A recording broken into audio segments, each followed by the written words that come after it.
If it was working, if Hartford Public Schools, if Bridgeport's public schools, if New Haven's public schools, if Middletown's public schools, if these public schools, if these neighborhood schools were lighting it on fire, providing an equitable education for all the children who attended, hey, whatever it costs, it's worth it, right? We as citizens want to get our kids the best education possible. If we got to go into debt to make sure our children have a wonderful life, isn't that what parenting is about?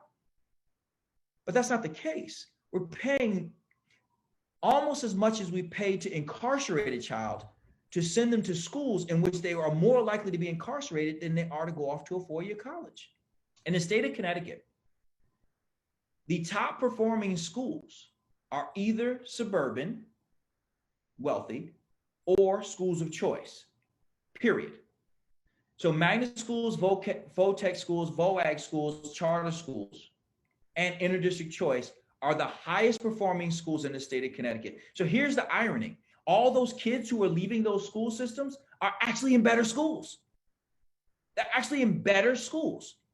So it actually solves the problem of a failed school system by providing children access to a quality education. At one point, Hartford had 4 magnet high schools, all 4 of which were on U.S. News and World Report's top performing high schools, with Hartford residents' children who would have otherwise been the lowest performing school systems in the state. So I'll finish here and I'll begin to answer questions. Right now, in Connecticut, almost by zip code, almost by address, you can predict a child's likelihood of going to prison or to college just by virtue of the fact of where they live, just by where they live.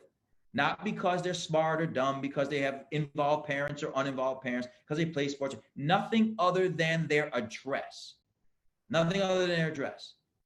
And so it would follow logic, therefore, that the city that has the 2 lowest performing schools, that being Bridgeport, also is the city that has the highest percentage of residents who are incarcerated. Meanwhile, Bridgeport also has some of the highest performing schools in its schools of choice in the state.